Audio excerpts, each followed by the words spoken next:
Փաստաբան Ալեքսանդր Կոչուբաևը կալանավորվեց քննիչների, դատախազների և դատավորների անարդար մոտեցումները քննադատելու պատճառով, կալանավորվեց միջին ծանրության հանցանքի աբսուրդային մեղադրանքով։ Այս մասին ահազանգել է փաստաբան Ռոման Երիցյանը և նշել. Կոչուբաևի երկու մանկահասակ երեխաների 9 ամսական հղի կնոջ, խնամքին գտնվող այլ անձանց, հազարավոր ուսանողների, հարյուրավոր վստահորդների և գիտական աշխատանքների ճակատագրերը դատավոր Մասիս Մելքոնյանին չեն հետաքրքրում։ Ընդամենը 1 ժամով առանձին սենյակ հեռանալուց հետո դատավորը վերադարձավ միջնորդությունը բավարարելու, երկամսյա կալանք նշանակելու և տեսակցություններն արգելելու որոշմամբ։ Թվով 24 պաշտոնյաների ելույթներն ու հարցերը վերջինիս մոտ գեթ 1 հարց չառաջացրեց։ Սա արարք էր ընդդեմ ողջ համայնքի, փաստաբանի դիրքը, դերն ու հեղինակությունը փաստացի արժեզրկվեց, նշել է Երիցյանը։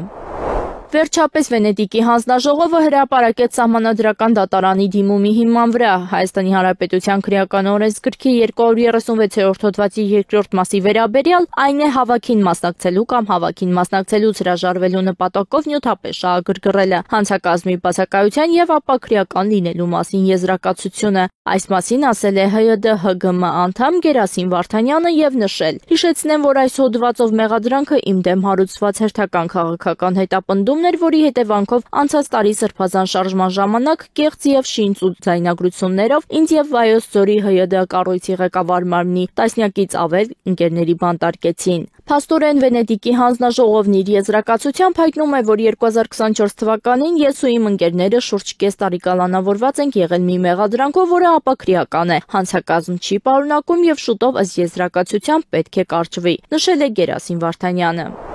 Վարչապետ Նիկոլ Փաշինյանն ընդունել է շահան arczepiskopos Սարգիսյանին, հանդիպումն առիթ է հանդիսացել և Շահան Սրբազանն իր մտահոգությունն է հայտնել ներկա իրավիճակի վերաբերյալ և շեշտել պետություն եկեղեցի համագործակցության կարևորությունը։ Միաժամանակ նա արծարծել է հոգևորականների ձերբակալության հարցը և այդ առնչությամբ անհրաժեշտ լուծումներ որոնելու հրամայականը։ Arczepiskopos-ը Մեծիտան Կիլիկիո կաթողիկոս Արամայի անունից վարչապետ Փաշինյանին է նվիրել Արամայի գահակալության 30-ամյակի առիթով հրապարակված հատորը։ Arczepiskopos-ը վարչապետ Փաշինյանին է փոխանցել նաև Արամա կաթողիկոսի ջերմ ողջույններն ու օրհնությունը։ Վարչապետը շնորհակալություն է հայտնել հատորը նվիրելու համար և նշել, որ իր համար մեծ պատիվ է ընդունել այն։ Փաշինյանը խնդրել է նաև իր ջերմ ողջույններն ու բարեմաղթանքները փոխանցել Արամ կաթողիկոսին։ Արամ Առայչինի ընտրությամբ և գահակալությամբ հատուկ նկարած արդատորյակները հանձնել Հայաստանի նախկին նախագահ Լևոն Տեր-Պետրոսյանին, արտաքին գործերի նախարարին և ազգային ժողովի նախագահին և առաջիկա օրերին կփոխանցի նաև Գարեգին II-ին, նախկին նախագահներ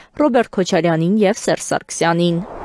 Նախօրեին բերման ենթարկված հոգևորականների, նրանց ընտանիքների անդամների հեռախոսներն առգրավել են։ Այս մասին ասել է Մայրաթորթ Սուրբ Էջմիածնի տեղեկատվական համակարգի տնօրեն Տեր Եսայի քահանա Արթենյանը։ Տեր Եսային նշել է, բերման ենթարկված քահանաները 3 հոկտեմբերի 16-ին էլ իրավապահների մոտ հարցաքննությունների են եղել։ Ժամը 16-ից մինչև 17:00-ից հետո նոր կարողացել են վերադառնալ թեմ։